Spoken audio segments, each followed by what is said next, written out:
going on, everyone? This is Japan and everyone on YouTube. How is it going? We are here with a how to play Pokemon as it was suggested by a viewer, or I should say subscriber, mentioning that they want to learn how to play Pokemon. I figure most people probably want to learn as well. Seeing as a lot of us like collecting cards, but not everyone knows how to play, even though, cards say what they do and everything. There's numbers on the cards, but what do those numbers mean and how do you play? Well, in this video, we'll kind of break it down as simply as we can possibly do. I mean, it is quite a simple game. It's not really nothing intuitive or nothing really too, like, as far as the rules go, like overbearing or anything.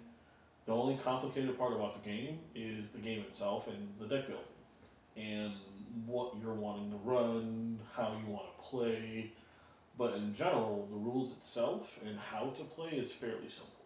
So in this one, we'll probably take it to a step by step and seeing, what we learn.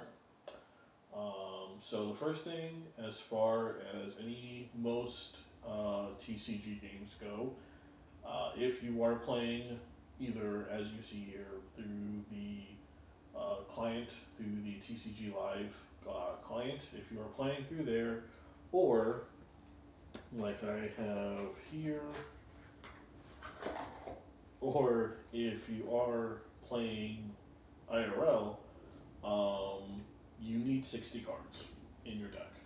Not 61, not 59, you need at least 60 cards in your deck. Now, most TCG games have you, like Yu-Gi-Oh, for example, I believe is anywhere between 40 to 60.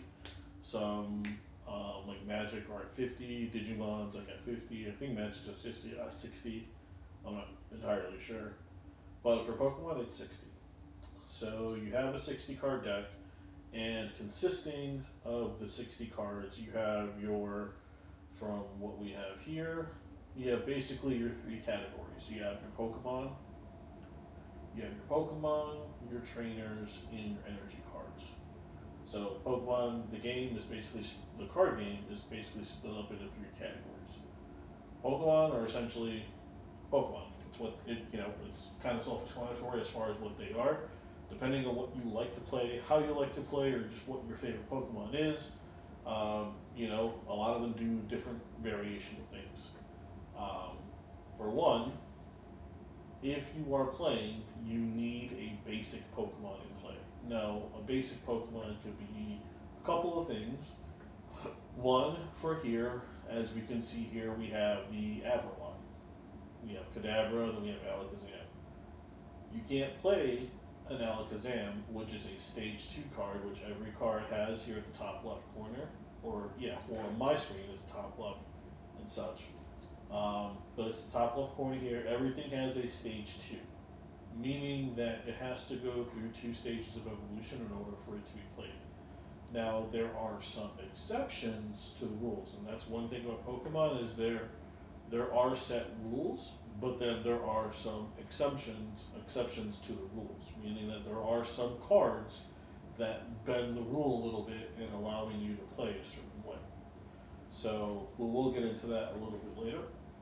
Right now, what you need at least in every deck is a basic Pokemon. So like I mentioned, basic Pokemon can come in a variety of ways. One is a basic Abra, which is here, that later evolves into a Kadabra, which has the same effect as the stage 2 Alakazam, where it says stage 1 here. So meaning that you cannot play a Kadabra without placing an Abra first. So then that would be at least one of the basic Pokemon that you would at least need if you are running an Alakazam deck. So note one is you do need a basic Pokemon in your deck in order to play. Because if you just put a bunch of Alakazams and Kadabras or any other thing like a Golem in your deck, one, the live games aren't going to let you play. Because again, you need a basic Pokemon, and two, if you take it to an IRL event, you won't be able to play because you don't have a basic Pokemon to play. So whatever you are running, if you are running an Alakazam, anything that has a stage 2 or a stage 1, that says on there you have to have the basic Pokemon of that set's evolution line. Now, when I say that there are exceptions to the rules, you have big beefy Pokemon like this. Absol EX, 210 HP, that's a basic. This is a basic Pokemon on its own. But when you combine that with certain evolutions that skip that arrangement, for instance, if we can find one, there are several Pokemon that can bypass that evolution line. On the basics, um, after doing a little bit of digging, so there are, at least in our current meta, which are basics that wouldn't require a leveling card. There are some previous one in the previous era of cards, which were known as like tag team cards, VMAX cards, well V cards that evolved into VMAX, but essentially stage 2 Pokemon that were basic Pokemon, i.e. Charizard being one of them. Of course, during the V era, there was the Charizard V and then the Charizard V Max that required you to let you put down any basic on the field. Remember, as long as it has the requirement of basic on the top right, well, in this case, the top left, it can be used in play on that turn. So these are some of like the little examples that don't require the pre-evolution. So you don't need a regular Latias. You can just put down a regular basic Mega Latias, which is kind of like the same here as far as like, for example, this Mega Gengar. This Mega Gengar is not a basic, unlike the other ones that I just saw, which Kangaskhan, because typically you would put Kangaskhan and then like you would think Kangaskhan and then Mega Kangaskhan, right? But it's just Mega Kangaskhan. There is no needing to evolve it from a regular Kangaskhan. So that basic you can put down, right? As far as like things like Gengar, Mega Gengar is a stage 2. It is not a basic. So you would have to go through the line of Ghastly, Haunter, Gengar, and so forth. So with that being said comes the evolution as far as, you know, Pokemon evolving. How do Pokemon evolve into the next stage and so? Well, you would have to put down a basic card in play. So putting down a basic card, you would then have to wait a turn in order to evolve it into the set evolution. Meaning you put down your basic card, do what you have to do that turn, finish your turn, and then once your opponent is finished with their turn, it comes back to you again. Then if your Pokemon is still in the field of play, then you can evolve it into the next evolution. You cannot go from Ghastly, your opponent's turn, come back, Haunter, and then Gengar. You would have, for stage 2, you would have to essentially, if you don't have alternate ways of accelerating the evolution, then you would have to essentially write stage 2, wait 2 turns. So you put down Ghastly, play your turn, your opponent's turn, he's done, you come back, evolve into Haunter, play your turn, your opponent's turn, they're done, come back, and now you're Gengar, right? But there are some exceptions to those rules, meaning that there are things that can help accelerate that evolution line, which one instance that comes to mind immediately is Rare Candy. Rare Candy is a card that's been out since I want to say since around the first or second set of the game, has been seen play a lot, and is basically the main staple of running stage 2, as they call it, stage 2 decks. Basically, this allows you to skip the middle phase and go directly into your stage 2, meaning that item cards like this, you can use, put your Ghastly down, play your turn, your opponent's turn comes up, they get their turn done, you come back on your second turn, right? Play the Rare Candy, now you can skip the Haunter and go right into the Gengar. So there are some, like I mentioned, there are some little twists and turns that you can go with the exception of the rules here and such. But yeah, you have your Pokemon, you have your trainers, and you have your energies. So as far as Pokemon goes, you need a basic. You need to wait a turn to evolve, unless you have other cards or other means of cards, letting you to skip said evolution, but otherwise you would need to wait a turn to evolve a card. And Mega Evolution, as we saw here, Mega Evolving is a form of evolution, so that is the same thing. Again, unless there's a card that says otherwise, you would have to wait a turn in order to Mega Evolve your card. So it's the same thing. Wait one turn, and then you can go ahead and evolve, and that's pretty much it as far as evolution goes. Now, as far as reading the card itself, of course, you have the HP. That's how many hit points your Pokemon has. You have your attack, which, whatever it's called, that's the name of the attack. And then under, which you see the attack is darkened, bold text, that's the name of the attack. Under the attack, in most cases, there's going to be a lot thinner text. That's the effect of the attack. So, meaning that teleportation attack, that's the name of the attack, and it does 10 damage. You need 1 psychic energy to do the attack, and the effect of the attack is you switch this Pokemon with one of your bench Pokemon. Now, I'll do a test game here with the CPU in just a bit to kind of show effects of cards. But essentially, you would do that effect once you do the attack. So now if I'm going against another Abra, right, and we both have 50 HP and I do that attack, now he's at 40 HP. And then, of course, we switch to the bench, which we'll go over in the game versus the CPU. Now, with that said, attacks like these with the effects will vary. There'll be a lot of them with different effects, as for instance this, drawness, you may discard a number of cards. Essentially anything that these effects apply, you just take it word for what they say. You may discard a number of cards from your hand until you have 4 cards or fewer, draw cards until you have 5 cards in your hand. I mean, as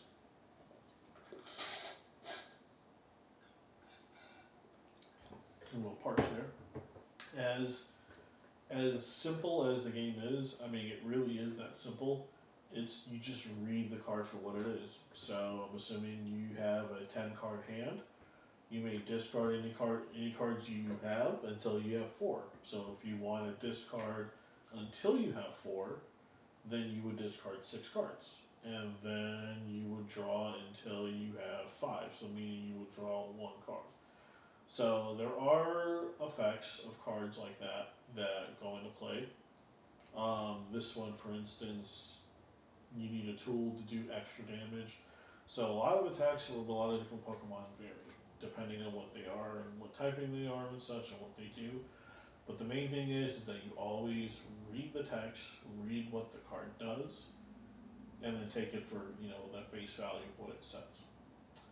And then another big thing as far as comes with cards, on top of the HP, the typing that it is, the HP, the attack, the cost of the attack, the effects of the attack, right, and the amount of damage that they do, comes weakness and resistance. Meaning, if this card is fighting a card that is a grass type, it's going to take twice as many damage, right? So if we're going against a grass, if we're having a Lilip going against the Absol, Lilip's bind down, which is 50, if we're multiplying it by 2 to the weakness, is going to do 100.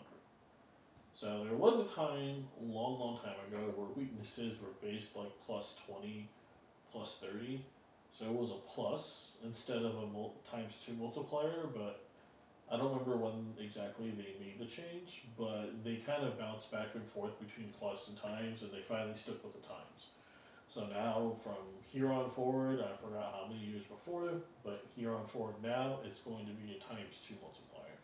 So basically, if you are going against your weakness, depending on what the weakness is, it's going to be times 2. So since we are hitting 50 to the Absol, it's going to be 100, so forth and so forth. Another important thing to read is that the retreat box. So retreating is better, easier shown than explained. But it's basically the amount of energies you need in order to pull your Pokemon from the fight and put them on the bench. So with one retreat cost showing, you only need one energy attached to the Absol in order to retreat. The amount of energy needed in order to do an attack varies here as well. I think we've mentioned it already. And it also varies the amount of, or the type of energy. So Absol, being a dark type Pokemon, would require for his first attack to do one dark energy. His second attack would need two dark energy, and the white symbol here meaning it's a colorless, meaning in Pokemon TCG terms, it can be any energy. Fire, water, grass, psychic, steel, fighting, um, it can be any of those types of energies. So if he had, for instance, the baby Absol, like he doesn't need two dark energies. He can literally be put into any deck and run with any deck because he can run any energies with his attack. So Pokemon that have colorless energy like these can run with any energy, essentially. And then most Pokemon like Kadabra, you need that psychic energy. So if you were to evolve into stage 2 Alakazam, you can place one psychic energy on Alakazam and then do his attack. So essentially, that's kind of the explanation as far as Pokemon goes. There are rule boxes in Pokemon. Essentially, in Pokemon, it is a 6 point game, essentially, right? Each opponent takes their 6 cards from their 60 deck and then puts the top 6 to the side, meaning those are your prizes. Prizes are what you need in order to advance in the game and win the game. Once you take all 6 prizes before your opponent, you win the game.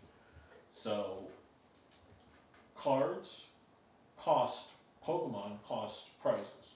So essentially, if you knock out a Pokemon, depending on what kind of Pokemon you knocked out, it determines whether it's a 1, 2, or 3 prizer.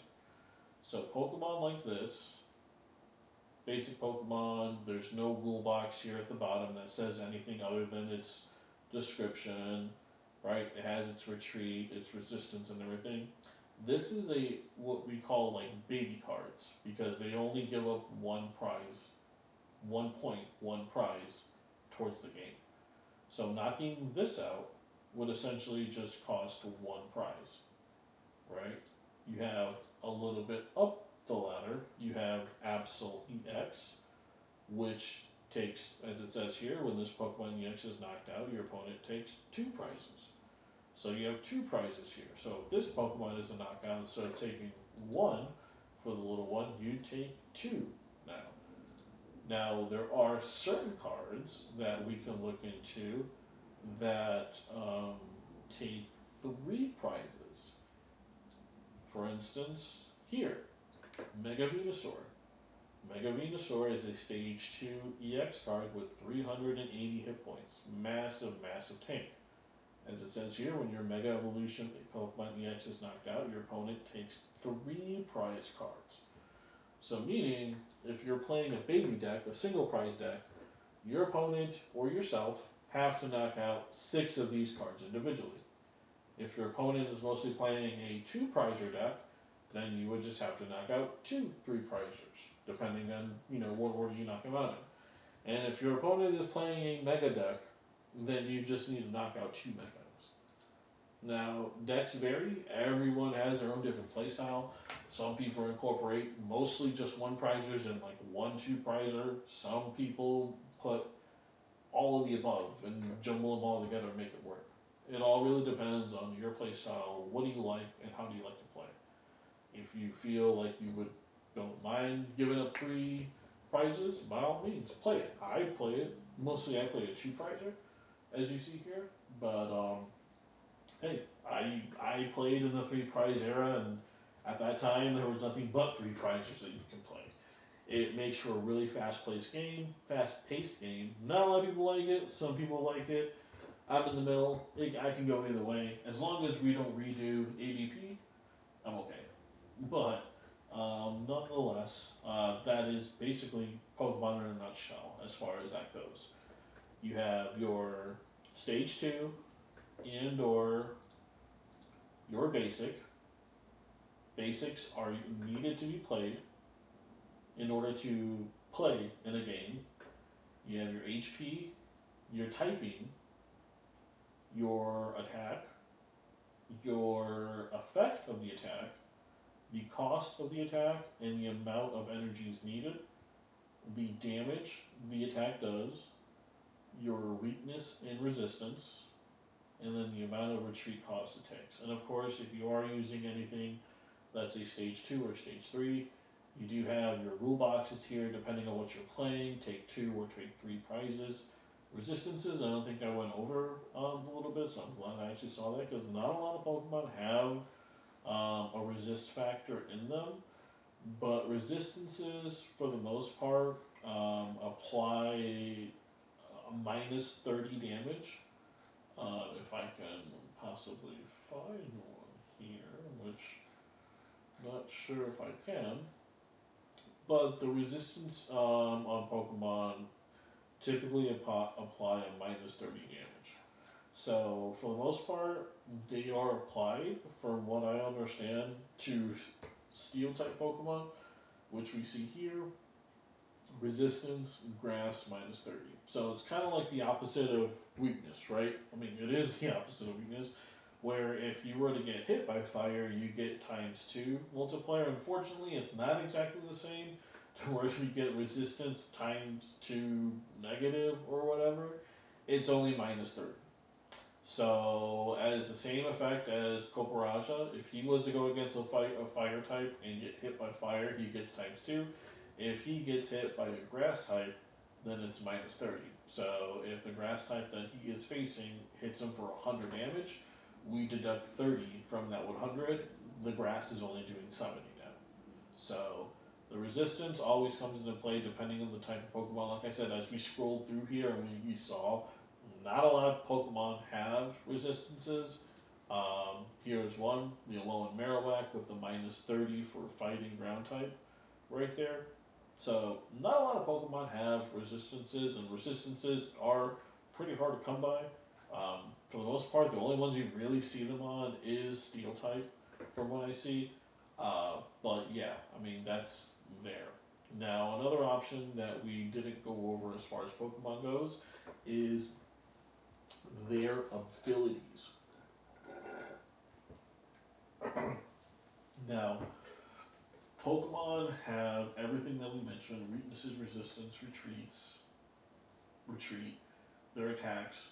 Some of them, which are looked more fondly over than others, have ability factors. Now, abilities can be game changing in some Pokemon during certain situations. Abilities are basically effects that the Pokemon brings to the game, depending on whether they're in the active spot or they're on the bench. It provides a certain effect for either said Pokemon, either your side of the field, your opponent's side of the field, the whole game. It has a certain effect. So a lot of players and everything tend to lean towards more of any Pokemon that has certain abilities because they can be, in most cases, really, really good. For example, Coparaja has an ability, Massive Body, where, of course, again, in the text below, it lays its effect. As long as this Pokemon's in the active spot, your opponent can't play any stadium cards from their hand. Now, that's literally face value what it means. So, as long as the Pokemon is in the active spot, which we will get to in the game against the computer, and I'll show you like the spots and everything, as long as the Pokemon is in the active spot, your opponent cannot play any stadium cards in from their hand. So that's just a small example of the like one ability. There are different other ones. I mean, take it for the bigger Coparaja. He has another one, Bronze Body. This Pokemon takes 30 less damage from attacks, and then in quotations after applying weaknesses and resistance.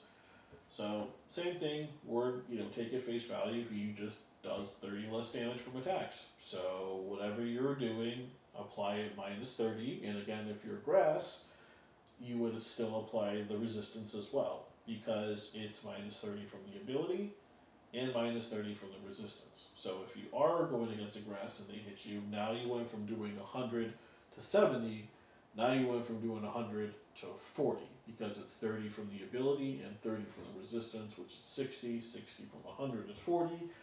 We just did some math. Alright. So you're doing 40 damage. So depending on certain abilities and, you know, certain cards, you just have to read them, and depending on what they say, it's how it's done. For instance, again, Cubo, 70 HP, ground fighting type, 1 energy, hit twice, 10 times 2, you flip 2 coins, weakness, resistance, retreat, has 1 ability, which as long as this Pokemon's on your bench, attack used by your Marowak do 30 more damage to your opponent's active Pokemon. Pretty straightforward, right? You just put Cubone on your bench, your Marowak does 30 more damage when it hits. Pretty simple. So a lot of Pokemon have certain abilities like this. The only downside with abilities like this is that the Pokemon only comes with 1 attack, right? As where most Pokemon with abilities come with maybe 1 or 2 attacks on top of that. I don't remember if we have had a Pokemon with 2 attacks and an ability in quite some time. Maybe it's been a while, but most of the time they have just 1 attack, as to where Pokemon with no ability have 2 attacks. So there is a downside to it, right? You're limiting your number of attacks, but I'm pretty sure anybody would say a Pokemon with an ability that has another card that's the same, that has 2 attacks, 9 times out of 10 everyone's taking the one with the ability, because the ability is just way more of a payoff than it would be just having 2 normal attacks.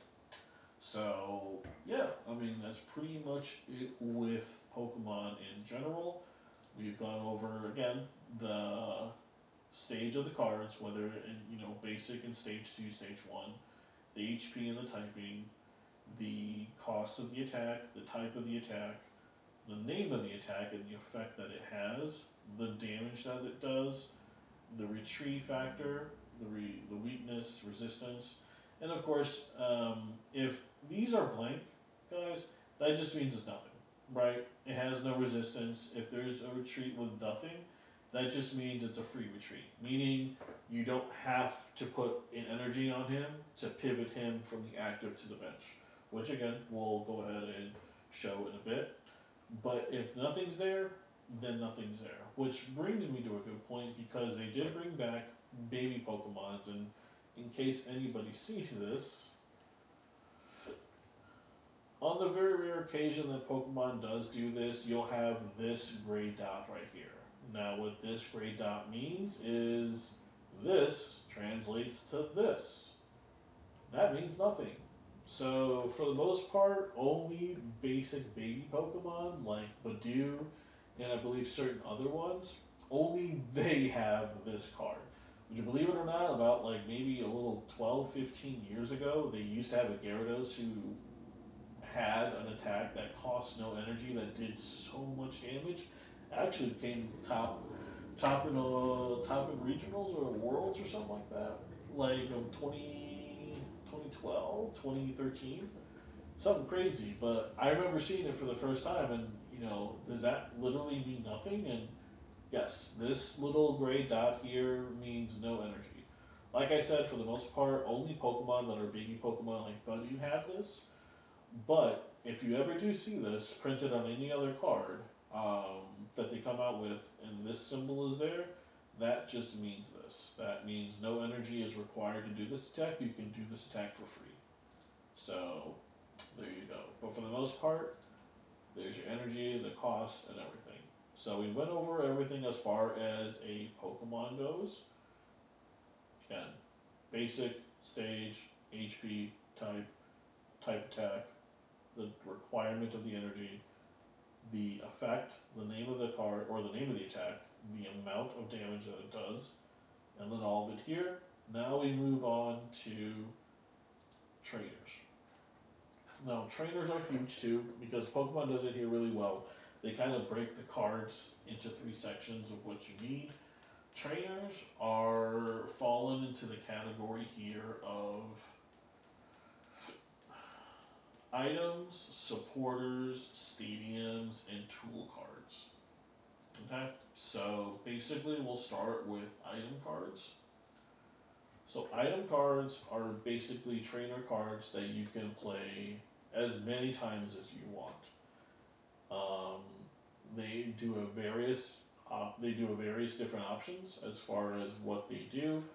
Some of them are searcher cards that help you search for Pokemon, i.e., Buddy Buddy Poffin, which let me make it easier to read. Search your deck for up to 2 basic Pokemon with 70 HP or less and put them on your bench.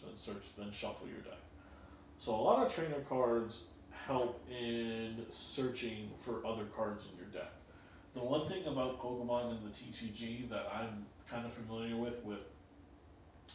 Yu-Gi-Oh and Magic and a little bit of Digimon is that all those other TCGs don't have very like a lot of searcher cards, a lot of things that can help mill your deck really fast and search what you need within your turn, like 4 or 5 cards or so. Pokemon, I can say, is the only one that has where you could play multiple cards in one turn to help you search and go through your deck like 3, 4 times in one turn. So for the trainer cards, that's where it basically helps search for other cards in your deck. Like we mentioned here with the Bunny Bunny Poffin, it helps in numerous ways in looking for other basic Pokemon. Like I mentioned, basic Pokemon. So this one says basic Pokemon with 70 HP. So Abra with 50 HP can be found, so forth and so forth. Remember, I can't stress enough, whatever the card says, you just follow it to text, right? Search your deck with the 2 basic Pokemon with 70 HP or less and put them on your bench. That's it. It's not really too much to think about. Whatever the text says, you just do it. So, trainer cards, i.e. item cards, are, like I mentioned, they have various effects. There's not like a lot of them that do like they don't all do one particular thing, right? You have item cards like we just mentioned, Bunny Bunny Poffin, that helps search out 2 basics, so you can help find yourself 2 basic Pokemon. To Counter Catcher, which is a very powerful card that if your opponent is in the lead and has less prizes than you do, meaning if they have 5 prizes because they took a knockout on you and you still have 6, this card can then be used because you were technically behind in the game. And how it's used is it basically switches your opponent's Pokemon out. So we can get into that in more detail when I play against the CPU. But I mean, essentially, it's what it sounds like. Your 2 Pokemon are facing each other, and then you have your bench Pokemon. You can use this card to eventually swap out whoever you are facing up front with anything that's in the bench at your choosing. But you can only play it if you are technically behind prize-wise. So you cannot play it if it's 5-5, 4-4, if it's tied, or you cannot play it if you are ahead. If you're 2 prize cards remaining to win the game and your opponent has 4, this doesn't work. And it doesn't work when you're even. You have to be behind in order to play this card. So that is just one example or 2 examples of what trainers' item cards can do. I can go into, every single one of them as far as what they do, but the easiest thing is to know as far as these cards go is item cards can be played any amount of time per turn, right? You can bench any Pokemon any amount of times per turn, meaning if you have a hand and you have 4 Pokemon that you can put down, you can put down all 4 Pokemon so long as they're basic. You can put them all down as many as you want, and then if you draw into more Pokemon, you can put even more Pokemon down so long as you have room on your bench and your active spot isn't occupied, right? Because again, we'll go into the details as far as the battling and everything goes, but you have unlimited ways of putting Pokemon into play if you have the available space, and if it's an item card like it says here on the top left corner, you can play those cards as many times as you want without limitations. So, and again, I can go over like what each one of them does, right? For the most part, you have like your searcher cards, like we mentioned. You have like your counter cards here. You have some cards that where it makes you flip a coin, discard an energy from your opponent's Pokemon, right? So, meaning if like the Absol, if it had one dark energy on there and you play this card, you flip a coin, it heads, then you take the energy away from the Absol. Now the Absol can attack, assuming the opponent doesn't have energy to put on it again, right? So I can go over all the single cards here, but for the most part, what you gotta understand is just read the card word for what it says and what it does. If it's an item card, you can play them as many times as you want. And I think one thing I failed to mention is you can have of only up to 4 copies of a card in your deck. So meaning you can only play, or better here, you can only play 4 copies of Buddy Buddy Poffin, 4 copies of Boss's Orders, 4 copies of a trainer card, 4 copies of the Dunsparce if I wanted to play them, but you can't have more than 4. There are certain cards where you are limited to having only 1, which happens to be like these, these A-Spec cards. Now these A-Spec cards, these are not this one in particular, but these are reprinted genre type. I don't know how to explain it, but these came out 10 years ago before. These are very powerful item cards. Some of them are very powerful item cards that your deck is only limited to 1 in your deck. I mean, it says it right here. You may play any number of item cards during your turn, but here it says on the side you can't have more than 1 A-Spec card in your deck. So meaning that this one item card, you can only have 1 of these A-Spec cards because you can't run more than anything that says A-Spec on there. So there are very few limitations on what you can play. Pokemon isn't something like Yu-Gi-Oh or like Magic or something where they kind of limit. If a certain card is really good, they tell you, well, you can't play 4, you can only play 2. It's not really like that. I mean, if a certain card was really that good in Pokemon, they would just ban it. They wouldn't really tell you to limit it to like just 1 or 2. They would just ban it right then and there. So as long as you play 4 copies of a card, then you're fine. But for the most part, it depends again on what card you're wanting to play 4 copies of, right? Because if we are familiar with TCG, there's some cards you want to play 4 of, and there's some cards you don't really want to play 4 of. But in Pokemon, you're allowed to play 4 copies of the same card at max. Anything over that is not allowed. So 4 Buddy Buddy Poffins. That's about it. That's the only 4 stack that I have. Everything else is about 3 copies of the stadiums and so forth.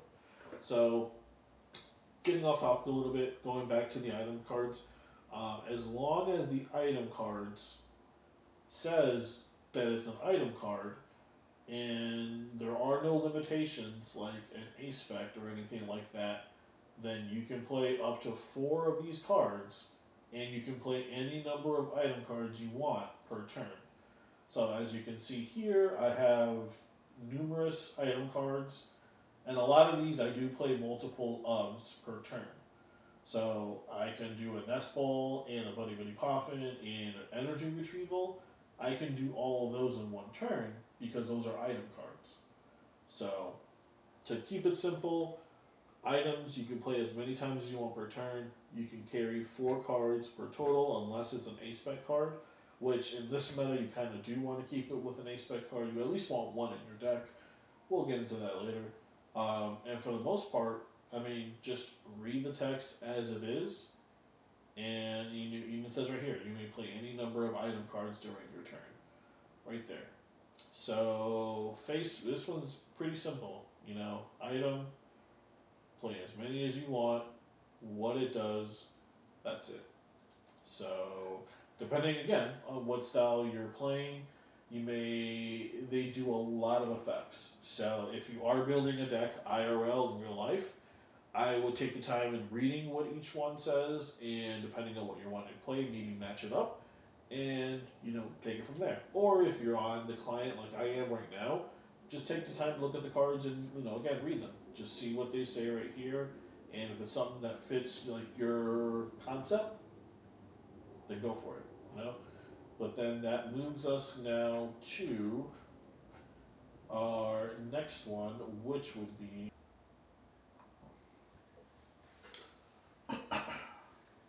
okay. So with supporters, they are essentially powerful cards, and the gist with supporters is this is where we are limited now to where you can only play one supporter per turn.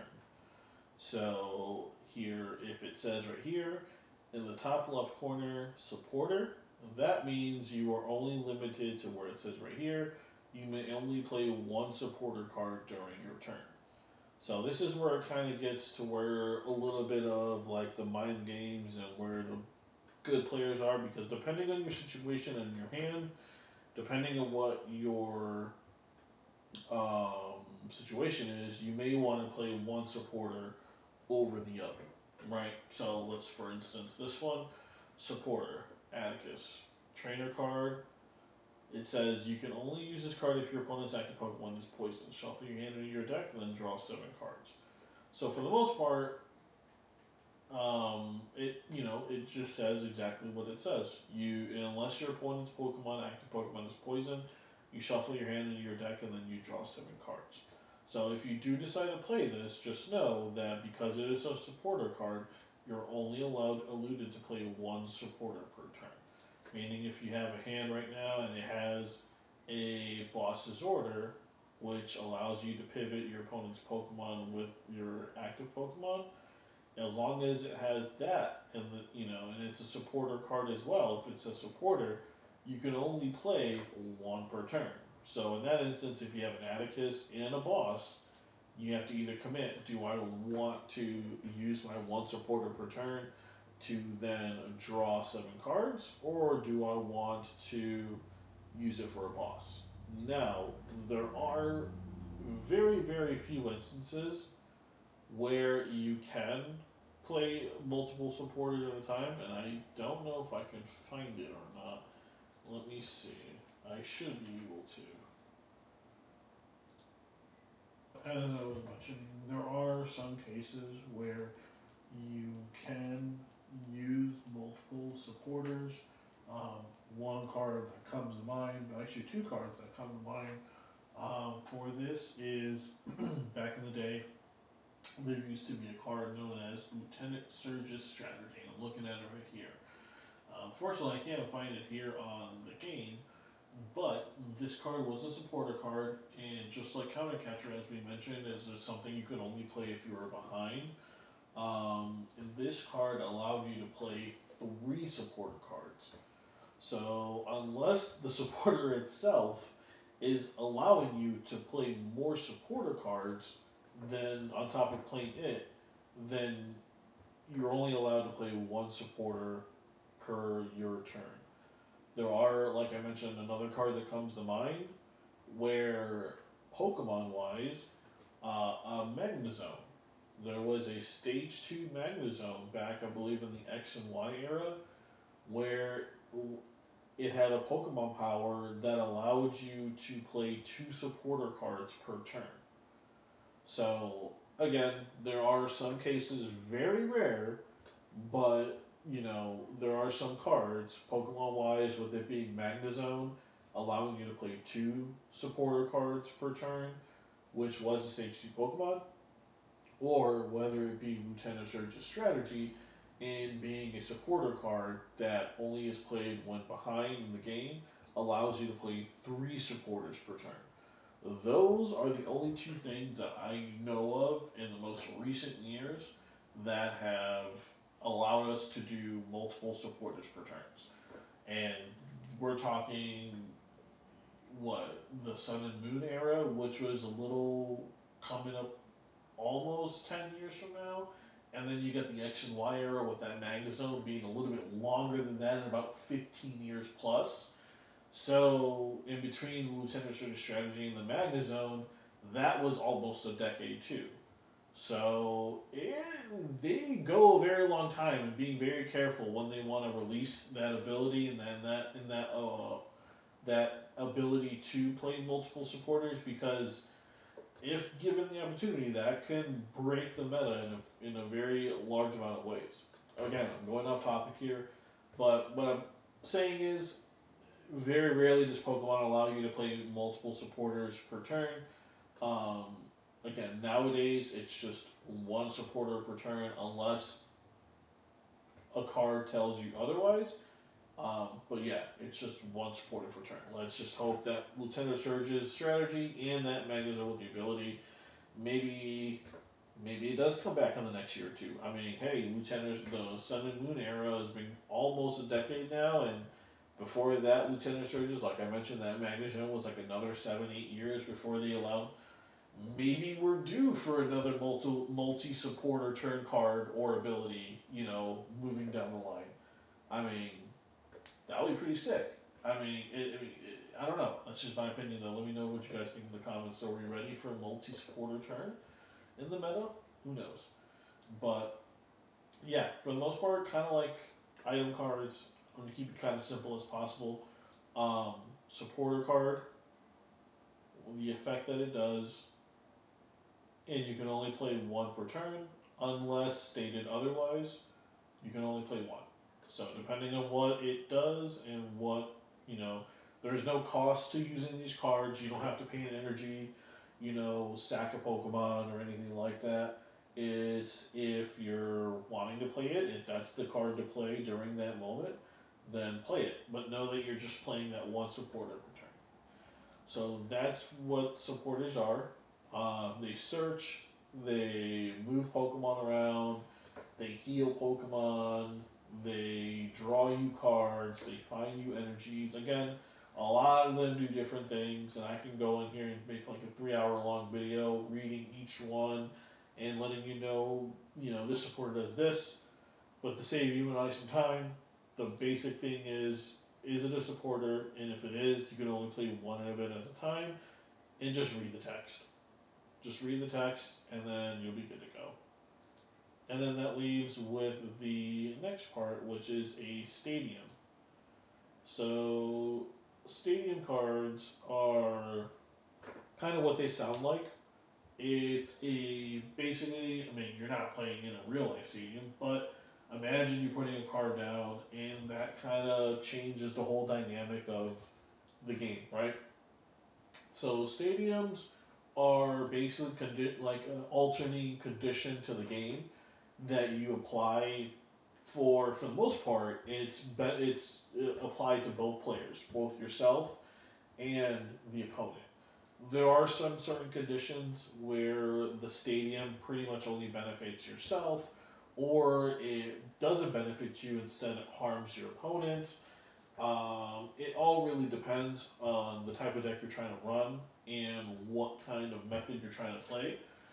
But think of it as, for the most part, the supporter cards are basically there for both you and your opponent, right? As it says here, for example, Dizzying Valley, confused Pokemon, both yours and your opponent's, don't recover from that special condition.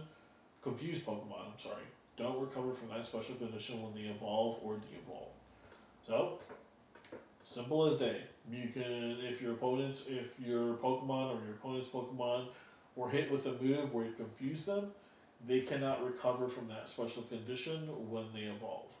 So, meaning that, that's basically what it says. So, write that in there. With stadiums, you can only play one per turn. So, as it says right there, you may only play one stadium per turn. Put it in the active spot and discard another stadium to play. So basically, if there's already a stadium in play, you don't have to worry about being stadium blocked out or anything like that. If you have a stadium, you can bump whatever stadium is in play, or if there isn't one, you can put one in play, and that's it.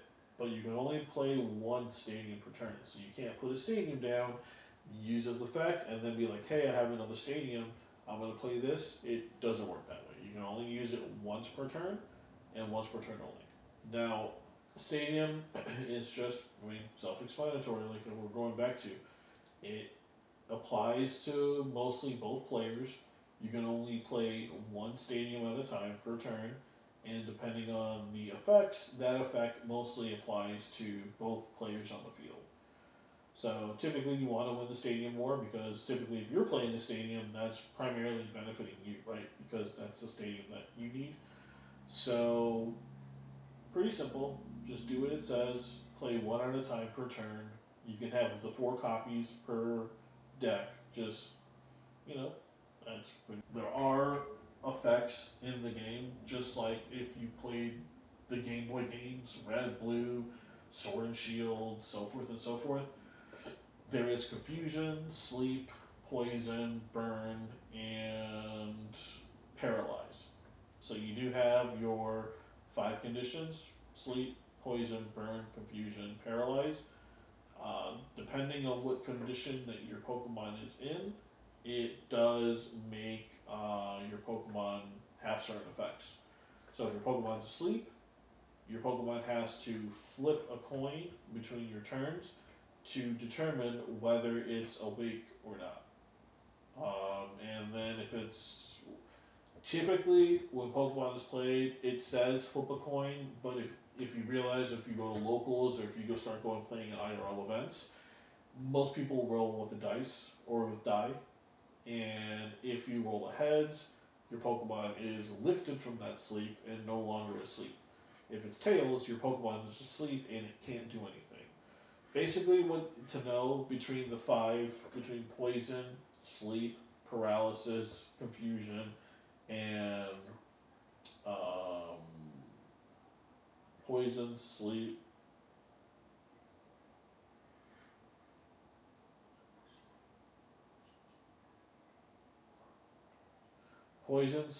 paralysis, burn, confusion, is that paralyze, unless you have a way to pivot your card. Paralyzation is kind of what it sounds like, right? If you're paralyzed, you can't move. So if your Pokemon is paralyzed, it cannot move, it cannot attack from the active spot. The same thing with sleep. Sleep, it cannot move or it cannot attack from the active spot. The only difference is that paralyzed, you're automatically cured of paralyzation after your opponent's turn is done. So meaning if your opponent paralyzes your Pokemon and it's done with his turn and it's your turn, your paralyzed Pokemon can't attack or it can't move. So once your turn is over, it recovers from that paralysis and now it's your opponent's turn. Now, there are ways of recovering from these set conditions, right? Confusion, burn, and poison. Burn and poison both are ticking damage. So poison, depending on the type of poison that it does, whether it's 10 damage, 50 damage, 80 damage, poison stacks vary between Pokemon, but the thing is that poison damage happens in between turns. So meaning that in Pokemon Checkup, when it's your turn and you get poisoned, in between, technically in between your turn going to your opponent's, you're taking poison damage. And that's in between turns. So if you're poisoned on your turn, your turn ends, you take the damage, it's your opponent's turn. Your opponent's turns end, you take the damage, and it's your turn. Your turn ends, you take the damage. So it always happens in between. And it's the same thing with burn.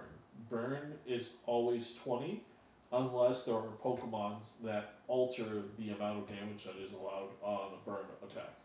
So in burn, it's pretty much the same thing in between turns. The only difference with burn is that you flip a coin, and that allows you to avoid the burn anymore. So you no longer have burn anymore. You're fine. So it's the same thing with burn. Your Pokemon's burn, you flip a coin. If it's tails, then you take 20 damage in between turns, and it's your opponent's turn. But then if your opponent's turn's end, and you flip another coin to determine your burn, if it's heads, you're no longer burned. So an easy way to avoid a lot of these confusion. Oh, and then confused Pokemon as well. Confusion is kind of the same way as applied as in the video games. If your Pokemon is confused in the video games, there is a 30% chance that it hits itself in confusion. It's the same thing as where in the game, where if your Pokemon is confused, you have to, if you're declaring an attack while your Pokemon is confused, you have to flip a coin.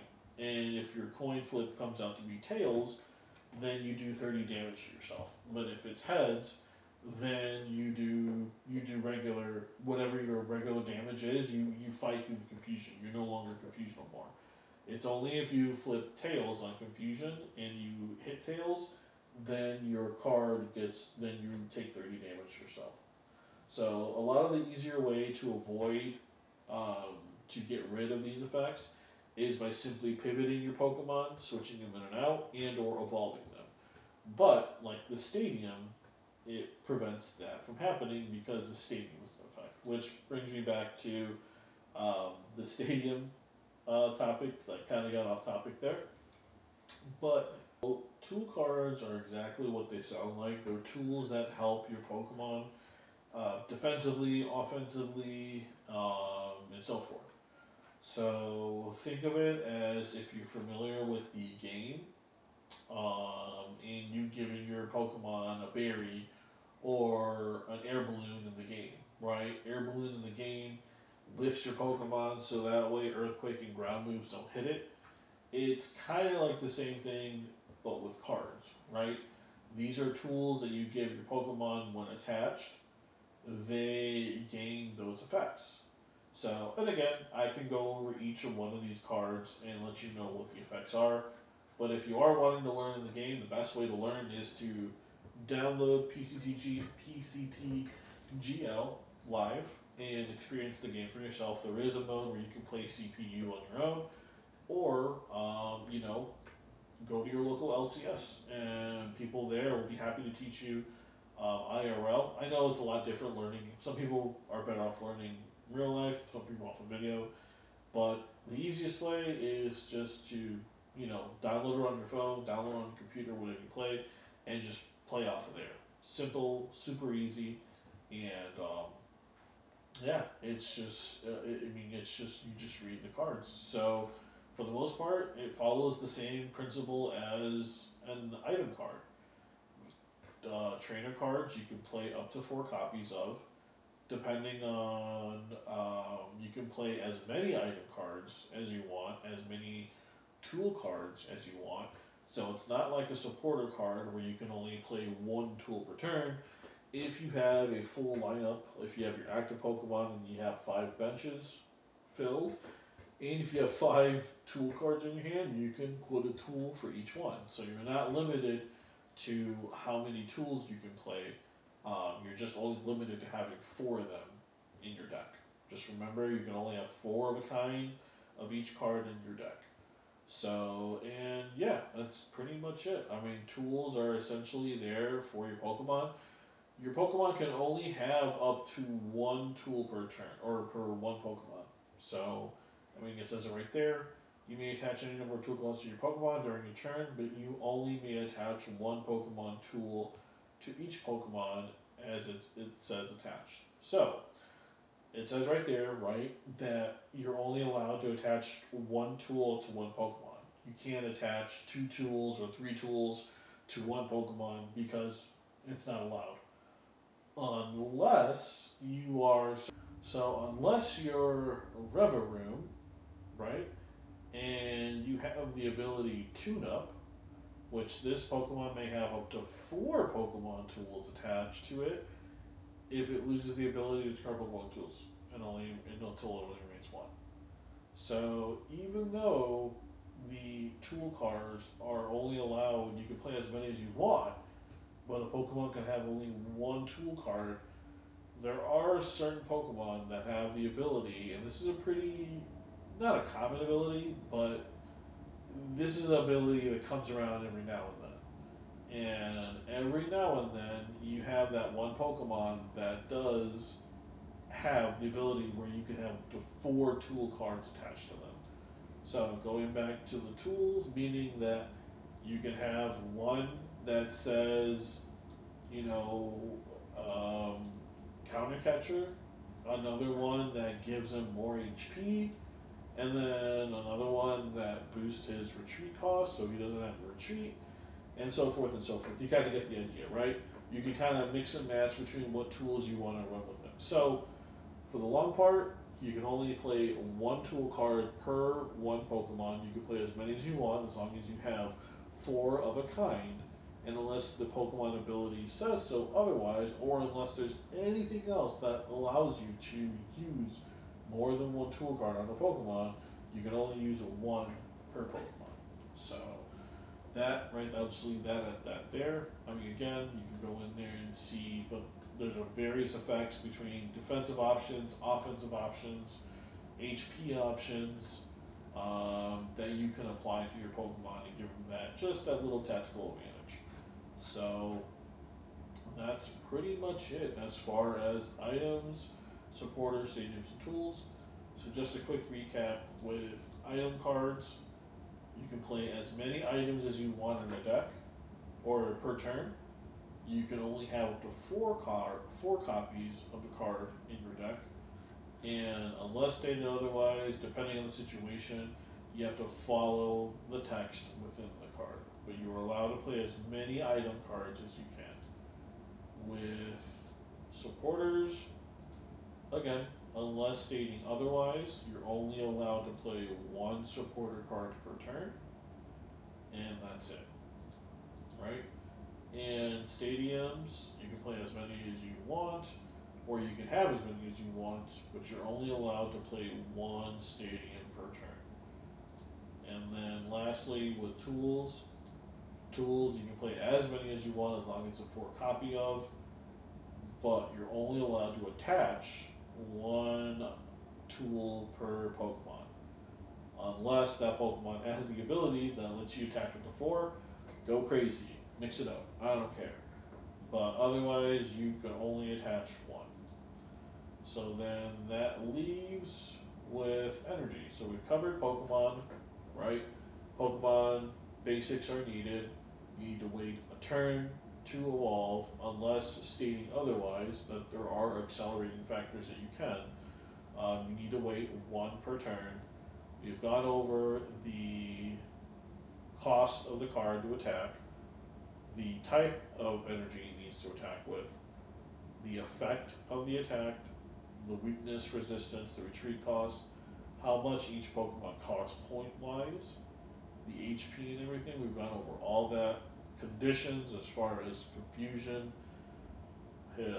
sleep, paralysis, burn, poison, and how we can avoid those tactics. And then also we've gone over the trainers as far as items, supporters, stadiums, and tools. And the last part is energy.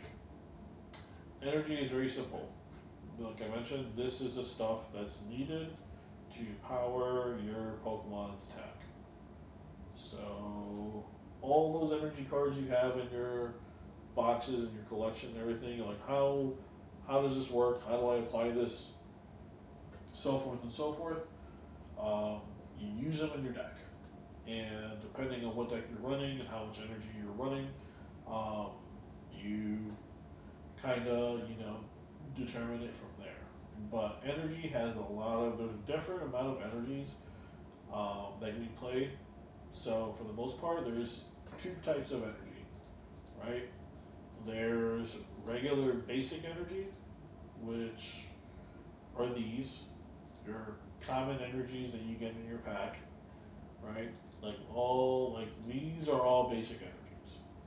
And then you have your special energies. Special energies come with effects. They're basically energies that have effects, right? A lot of them are very beneficial. Some of them are like, whatever. But depending on the energy, they have certain effects. Now, when it comes to energies, right, we need to attach them to our Pokemon in order to do certain attacks. This one requires two to do the Dark Cutter attack. The thing with energy, though, is that you're only allowed to put one energy on per turn. Meaning, like if you have one energy in your hand, manually, as I like to say in the game, manually, if you're putting an energy card from your hand onto your Pokemon, that is your energy cost for the turn.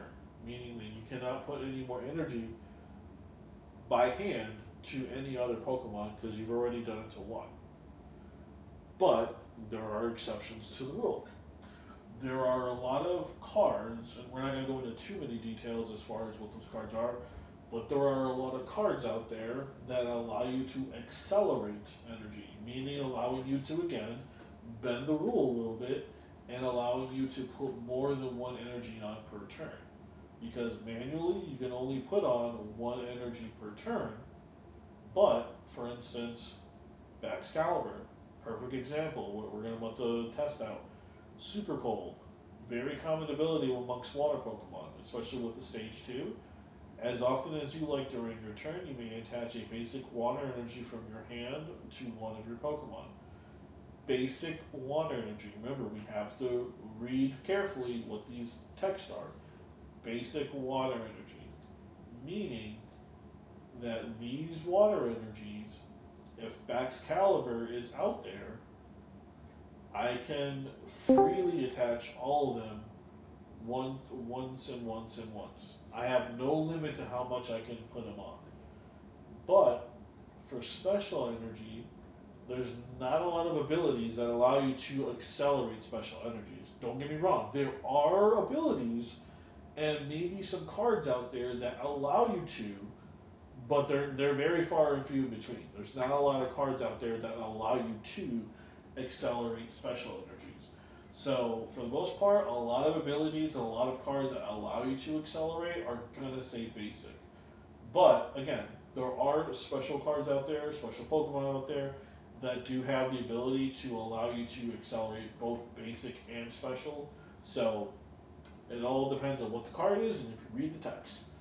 And then as far as like the special energy goes, those energies are basically energies, like I mentioned, that come with effects, right?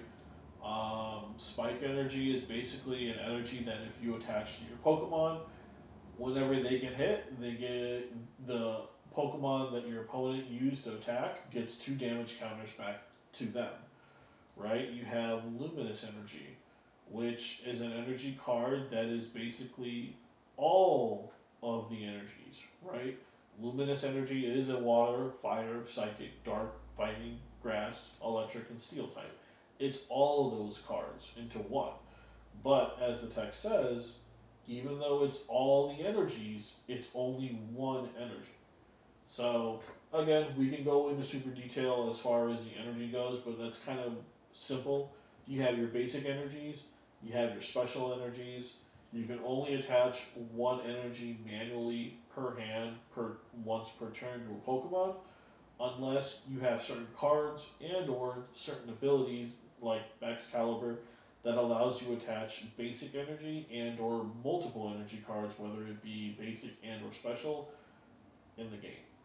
So that's pretty much energy in a nutshell. Now, depending on, you may be asking, well, how much of these cards do I need in a deck?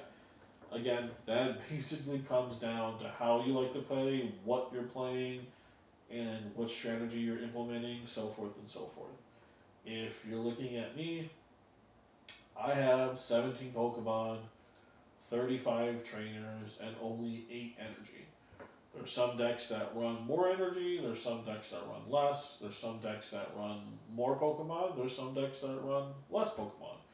It all really depends on what exactly, again, you're running and what you're trying to do. But for the most part, I mean, that's pretty much everything in a nutshell. Let's incorporate what we got into an actual game and see where we go. So, we are in the start of a game, and whether you're playing on live, on your phone, or on your computer, or you're playing in person, determining who goes first is always determined by a coin flip. And like I said, in most cases, whenever you go to an LCS in your local card shop and you're wanting to play in person, it's usually a die that's rolled. So in a die, heads are tails and heads are even and tails are odds. So we start by determining who goes first between me and the CPU. Oh,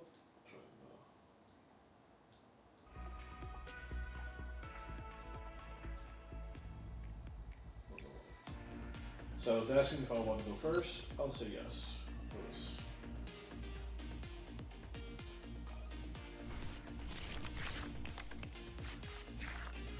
Okay, so when the game starts, you take 6 cards you take 7 cards, from the top of your deck and you put them in your hand. So, and this determines whether you have a basic Pokemon in play. So remember, in order to start a game, in order to start the game, you need a basic Pokemon in your hand. So it says right here, drag a basic Pokemon in your active spot. So see here, we do have, even though it's an EX, it's a basic. So we can use that. The same thing with Chimpao. Chimpao is an EX Pokemon, big HP, but it's a basic. So it qualifies for being just starting along with the little baby, the Dunsparce. So for this video's sake, we'll go ahead and we'll start with a Chimpao. And of course, if you start with the basic, and if you have any other basic Pokemon in your hand, when you start, you can put those on the bench as well.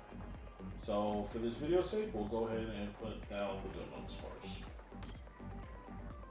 So this is the opening phase. So like I mentioned, you have a 60 card deck. When the game starts, you determine who goes first via coin flip or a dice roll.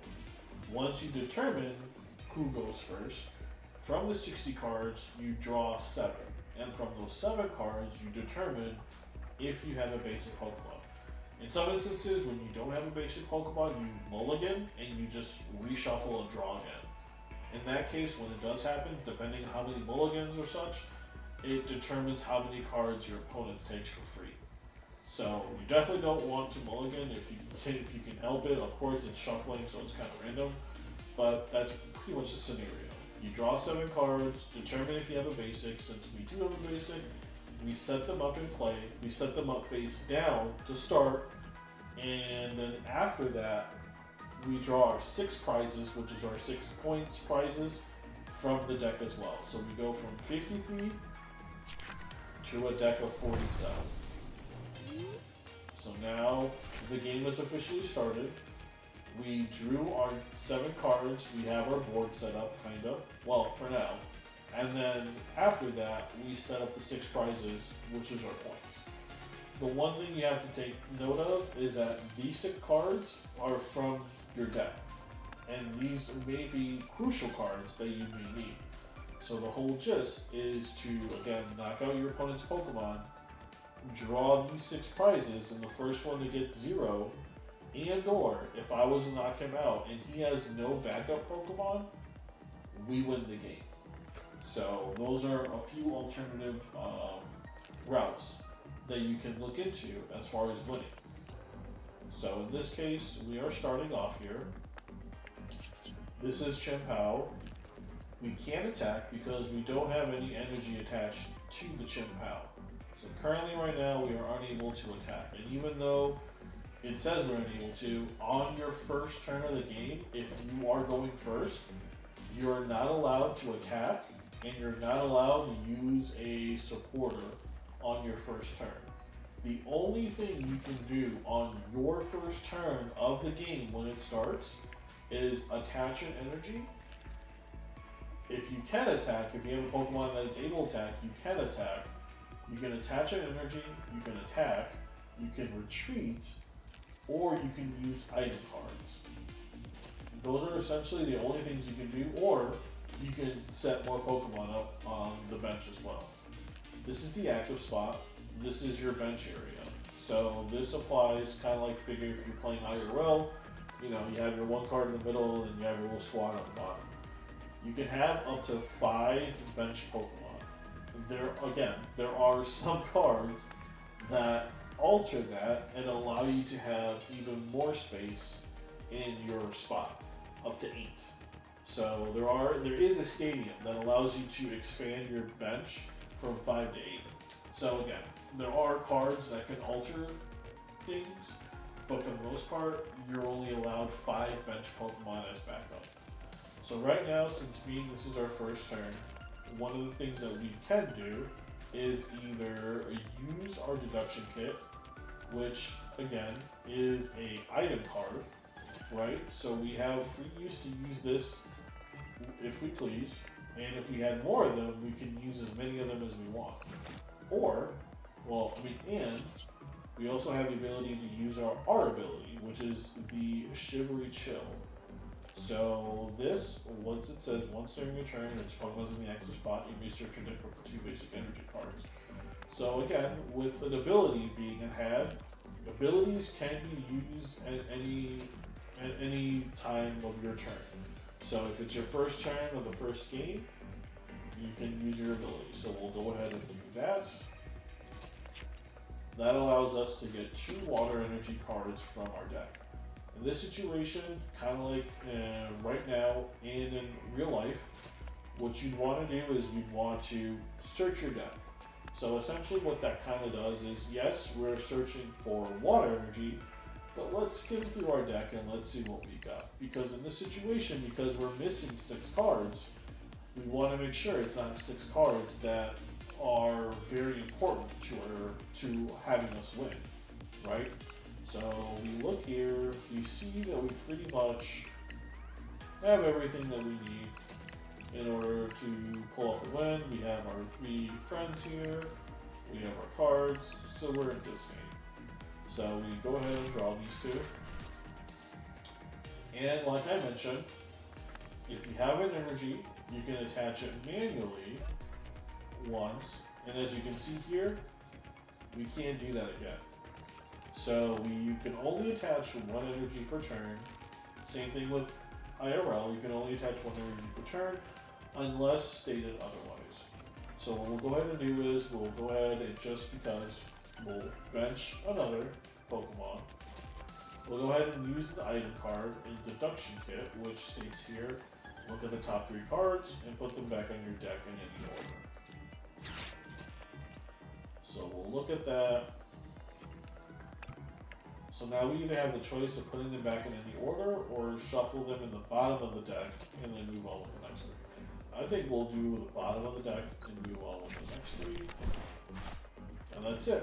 So as you can see here, we have no other options to do. The game is not allowing us. We've already manually attached per turn. We use an item card and we can't use a supporter until our 2nd turn. So we'll call it right there. Now the computer does what it does.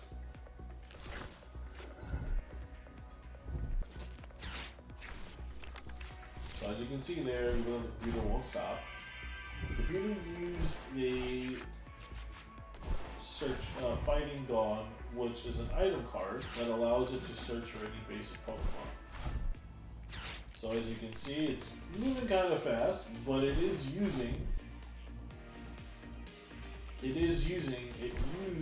numerous item cards, and it only used 1 supporter card so far. It has used its 1 stadium, which applies its effect to both of us.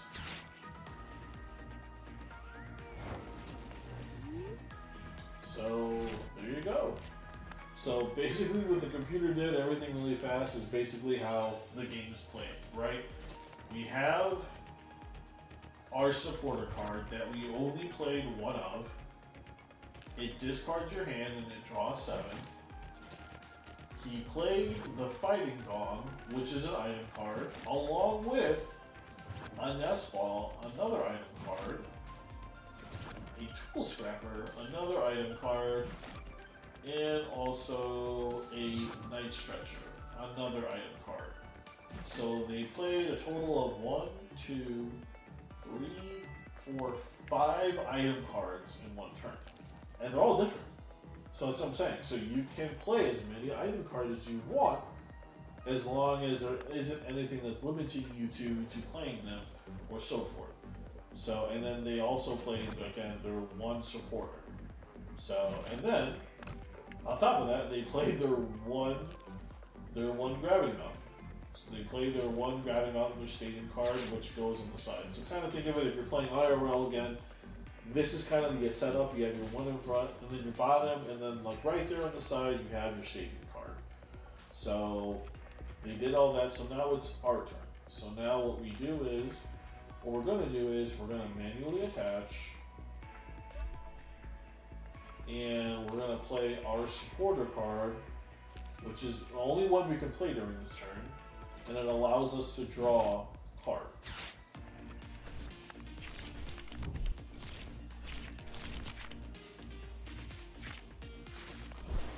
So here's a perfect example, and I'm not going to knock out their Pokemon just because I want to extend this a little bit longer, but here's a perfect example. We have Frigibax here, which is our basic Pokemon. Now remember, we have to put basic Pokemon down in order to evolve them to where we need them to go, because this Pokemon evolves into the Max Caliber that allows us to accelerate all of our water energies. So we'll go ahead and put him down, and then right now, we do meet the requirements to use the attack, right?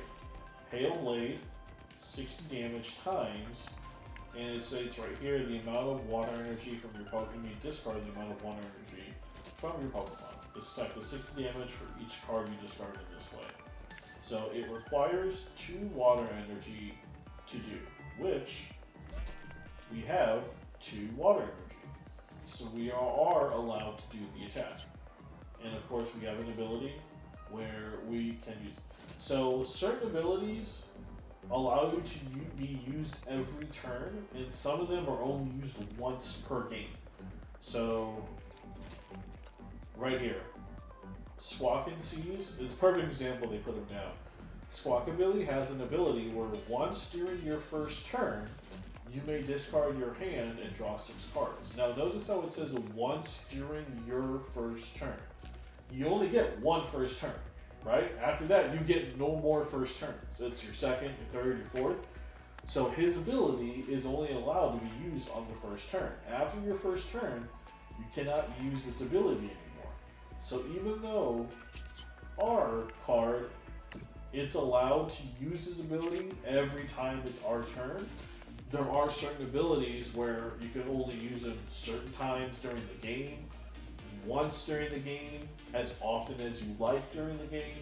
So that's why I emphasize very much to read your cards. And I mean, I want to say 80% of knowing how to play this game is reading the cards. Realistically, setting up and like knowing the other stuff comes naturally. It's reading the cards that I just can't stress enough about. So this card allows me to use my ability every turn I have, so it doesn't turn off unless there's something that's turning it off. So we'll draw another 2, and then because we already attached manually, we can't do it anymore. We placed our basic Pokemon down, and we already use our supporter for the turn, so we can't use another one. So we'll go ahead and call it right there.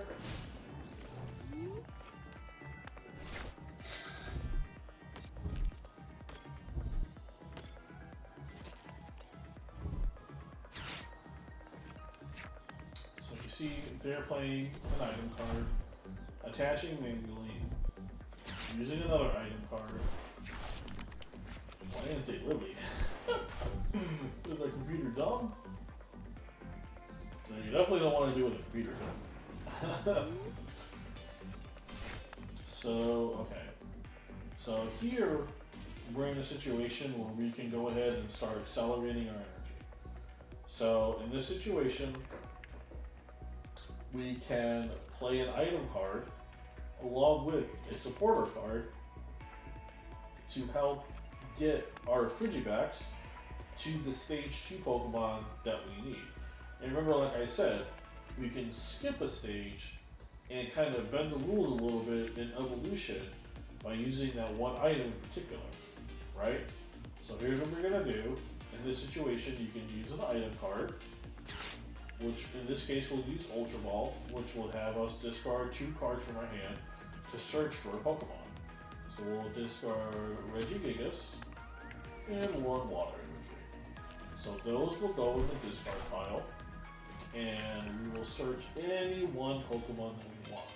It can be a basic, it can be an evolution, it can be an EX card, it can be a stage 1 card, it can be any Pokemon. So in this case, we're going to go for the Baxcalibur. So now, we're wanting to evolve the Frigibax from a basic Pokemon into this Baxcalibur, which allows us to use this ability to help accelerate energy onto the field. So basically what we're going to do is play our 1 supporter card that we have, which is this one. Arvin searches your deck for an item card and a Pokemon tool card and reveal them and puts them in your hand. So again, simply reading the text, seeing what it does, we're going to go ahead and do that. And it's our only supporter card we're playing for the turn. So we'll do that. And we'll get a rare candy. And seeing as we don't have any tool cards, we'll go ahead and bypass the tool card aspect. So that's another thing too. If it says search your deck for an item card and a Pokemon tool, in that situation that I did, even though we found an item card, we did not find a tool card. That's not a penalty or anything like that. If it says find a Pokemon tool card and you legitimately don't have a Pokemon tool card in your deck, that is fine. You can still get the other part of what the card context consists of, and is the item card. So if you have an item card and you don't have a tool card, that's fine. And even vice versa. If you have a tool card but you don't have an item card, that's fine too. Even if you don't have neither one, let's say you don't have an item or a tool card, you can still play the Arvin because on the text it says that you need to search your deck for an item or tool card. If you don't have either. If you don't have either, then you simply just, what they say, you failed the search. Meaning that you didn't draw anything from your deck and you shuffle your deck and then you continue play as normal. So there isn't a penalty, right? You know, I mean, when I say read the text, you know, there isn't a penalty for seeing what it says on there and not being able to conclude or come up with what the card is requiring for it. You can search one, you can search both, or you can search neither, right? The whole point is using the card and just following the text.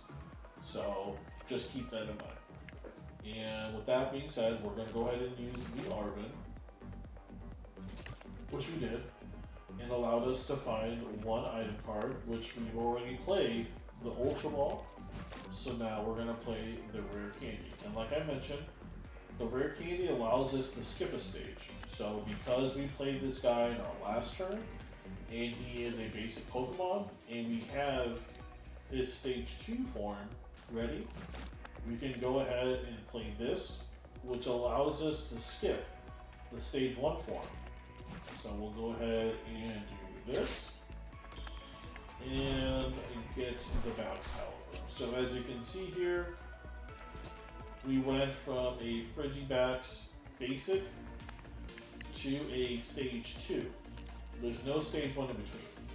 And that is due to the fact that we have our Rare Candy. So big if you are wanting to play stage 2, but also in knowing too, right? Because like I said, put the basic down, end your turn, opponent plays your turn again, you evolve, play your turn, your opponent's turn, you evolve again, right? But instead of having to go there, you can just make a little shortcut. If you have a Rare Candy, you place the Rare Candy, play the Rare Candy, and then you can go from basic to stage 2. So now that we got that out the way, now that we have the Baxcalibur, which comes with the ability, now, remember how I said where you could only attach one energy manually per turn? Now you can attach as often as you like any basic water energy. So now I have the ability to attach as many energy as I want.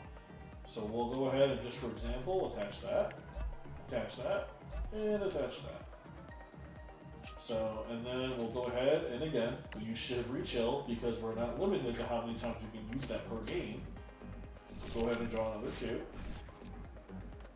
And now, because we used his ability again, we can still keep using it. Because as the text says, as often as you like during your turn. Meaning, if I ran out of water energy, if I already put him down on the board, and I happen to get another 2, guess what? You can do it again. You can do it as many times as you want. You just got to read the text. So we'll go ahead and we'll do a little bit more. Why not? So we can apply that to any Pokemon indeed. So we'll go ahead and apply it to him. So we're going to go ahead and attack. So right now, like it mentions, we need 2 water energy to do the attack, which we have plenty of. So we'll go ahead and do. And we need to discard water energy. So as we can see here, Solrock has 110 HP. So I need to do 110 or more in order to consider this Pokemon knocked out. Seeing as Chien-Pao's Hail Blade does 60 damage times the number of water energy discarded, I only need to discard 2 energy, right? Because 60 times 2 water energy discarded, 60, 60, 120. There you go. Bada bing, bada boom. So we do that. And that does 10 more damage, and it's knocked out. And as you can see, once the Pokemon is knocked out, we go down here to our 6 prizes. The game presents us to them. In this case, if you were playing IRL, you would just simply move your hand to the side, pick whichever one you want, and then that's it. So, because that was a basic baby Pokemon, not a 2 or 3 prizer, we're only taking 1 prize. So we will take, let's just say 5. And that's a switch. And that's it. That's what your prize is.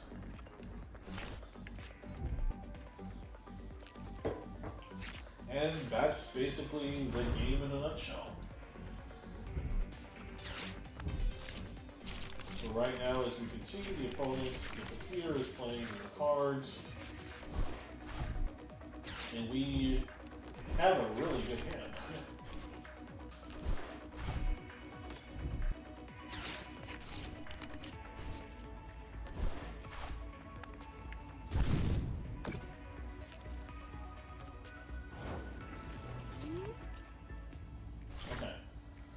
So now that it's our turn, so now what we can do is we have a number of things that we can do, right?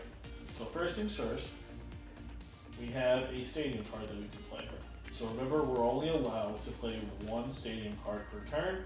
Even though there's already a stadium card being played out here, we can still play one of our own. The only thing you can't do is you can't play a stadium card to bump this stadium and then play another stadium card in your same turn.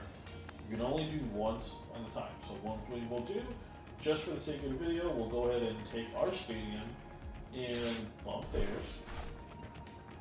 We'll go ahead and take one of our Dunsparce and evolve them because they've been waiting way past 1 turn, so they're well more than ready to evolve.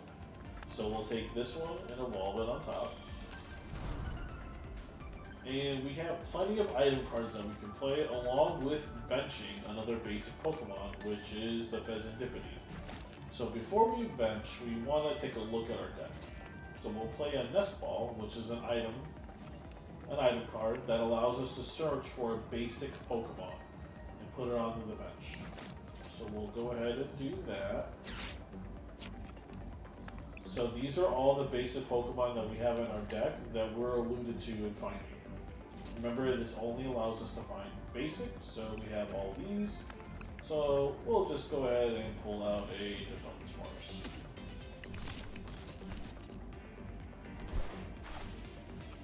So, and I know I said like you could search for multiple, you can use multiple item cards. As you can see right here, this item card is not highlighted no more. We can't use it. Well, that's because it says it's search for up to 2 basic Pokemon with 70 HP or less and put them on your bench. So again, reverting back to reading the text, if your bench is full, like right now, how I have 5 Pokemon and he has 5 Pokemon right here, if your bench is full and a card like Buddy Buddy Poffin or even Nest Ball says something along the lines of searching for a basic Pokemon and putting it onto your bench, right? Putting it onto your bench. If you have a full bench, you can't do that. You cannot play that card. So that's why I stress enough that if you have cards, read the cards. Because if it's telling you to put it on your bench and you can't do it, you can't use the card. So you're being limited because of the circumstances of the card needing to be played, and you can't play it. So that's why I always stress again to read the card, to determine whether it's playable or not. Theoretically, if we have space, we can play the Buddy Buddy Poffin. So what we're gonna do is the deduction kit. We're gonna go ahead and shuffle those back into the bottom of the deck. And we see here that our Dunsparce has an ability that can be played from the bench. So we'll go ahead and activate that ability. It says once per turn you may draw 3 cards. If I drew 3 cards, then I have to shuffle him back into the deck. So when it says shuffle this Pokemon and all cards attached to your deck, that means basically anything that's attached to it. So you're shuffling the Dunsparce and Dunsparce back into your deck. If I had an energy attached to the Dunsparce, the energy and any tool cards, etc., anything that's attached to him, energy tool cards, gets shuffled back into the deck as well. So we'll go ahead and do that. We'll get those 2. And as you can see, because we made room and we shuffled him, now the Buddy Buddy Poffin becomes playable because we have allowed 1 extra space on the bench. So that's key. So we're not going to play Pheasantipity just because, and these other energies we really actually kind of do need. So what we're going to do is we're going to play, and as you can see here, I played a Surfing Beach, and I can't play another one. So there you go.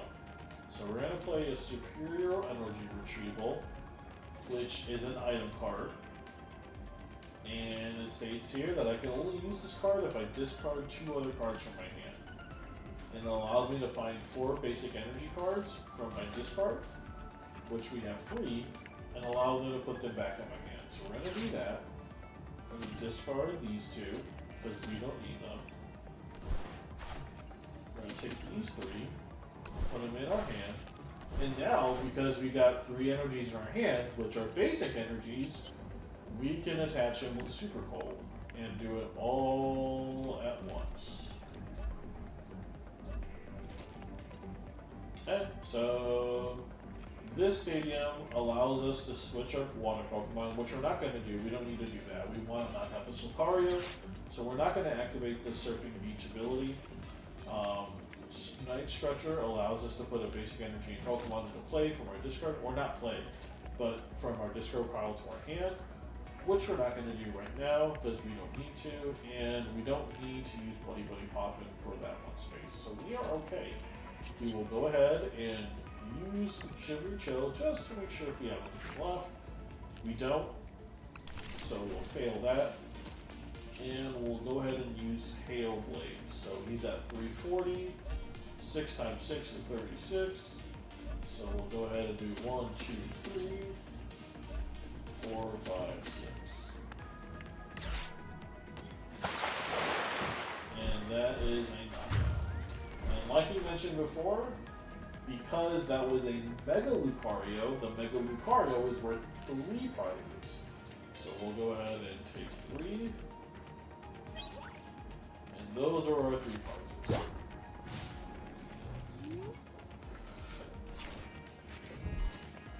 So that's pretty much Pokemon in a nutshell. Simple, yet complex at the very same time. Very fun game. I've been playing it for years and years and years, since back in the Arceus League, or Arceus and Diamond and Pearl, even before then, before 2013 and stuff. Been playing it for a long time. It's fun.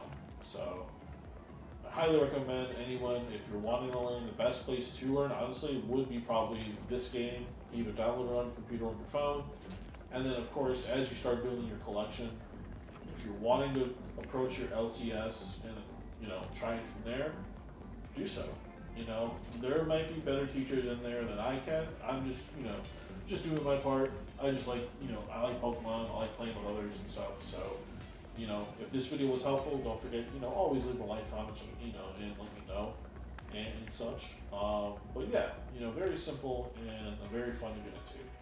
So, as we can see here, we have 2 prizes left. They have 6. So that means they have not yet knocked out any of my Pokemon. And I just need to take these 2 to win the game. So right now, they have this guy out in the active, which currently is only worth 1 point. 1 prize. So if I knock this out, I'm only taking 1, leaving myself with just 1 more. So I want to try my best to possibly get something to where I could potentially bring these 2 guys up, or maybe even this, to take multiple prizes. Because remember, these cards are worth 2 prizes, right? So if I can knock these 2 out, I take 2, I win the game. If I can knock this out, I take 3, I still win the game. So one thing that we can do, and actually we do have a play here, and we're gonna do it. So we have the runaway draw, which we'll go ahead and do again. We have another rare candy in Max Caliber. So, what we're going to do is we're going to Night Stretcher for an energy. And of course, we have Super Cold, so we're going to go ahead and Super Cold. We're going to Super Cold to Ogerpon. Now, right now in this situation, I don't have any way of bringing up a Pokemon to potentially win the game in 1 turn, right? These are worth 2 prizes. This is worth 3, but they're only putting up a 1 prize, meaning if I knock this out, I'm still left with 1 left. So, how do we tackle and going about getting 2 prizes when they only have a 1 prizer left? Well, like I mentioned, if we read the text here, Ogerpon has an ability where or not an ability, an attack, Torrential Pump. It does 100 damage base, meaning this 100 would go over the 80. And for 1 water energy, which we currently have placed right now, and 2 colorless energy, meaning it could be a steel, dark, fire, grass, psychic, any other 2 energy, you can use as attack. And the attack effect is, you may shuffle 3 energy cards attached to this Pokemon into your deck. And if I do that, then the payoff is that this attack also does 120 damage to 1 of your opponent's bench Pokemon. So, even though our bench Pokemon are here in the back and it's only 1v1, Pokemon can still be attacked and there's only 1 Pokemon that can attack from the bench, Alakazam, but nonetheless, Pokemon can still be attacked on the bench. So unless you have some sort of protection and not letting your Pokemon get hit while they're on the bench, they can potentially get hit and even knocked out on the bench. So what we're going to do is we're going to use Arvin, and we're going to use it to get 1 item card, which is your Superior Energy Retrieval. And we're going to use it, in order to use it, we're going to discard 2 cards. We're going to get back 4 energy and a perfect situation. So we're going to retreat. I would use the Surfing Beach, but this is a retreat and how it works. So for the video's sake, we're not going to use the Surf Beach, but we are going to retreat manually. So as of right now, you see that the retreat cost is 2 energy. So we have 2 energy. So in order to retreat, we're going to go ahead and use retreat and discard those energy. So whenever you retreat in IRL, you have to discard the amount that's required. So since it only takes 2 energy to retreat, and we had 2 energy on the Chien-Pao, as you can see, it went from the active spot to the discard, meaning that we would have to find some way in getting that energy back, either on the player field or to the deck. But for now, we just did it just to retreat. So now we choose which Pokemon from the bench we want to promote, which would be the Ogerpon. So, just to go ahead and now win the game, Super Cold, which allows us to attach many energy, attach it to the Ogerpon, which we only need 3 of. And because of the amount of energy that we attach, which is a water and anything else, which is 3 waters in this case, we can use his attack and then use the effect of the attack to also snipe one of these 2 guys and take 2 prizes. So we'll do that. Would you like to shuffle? Yes. And we'll do 120 to him.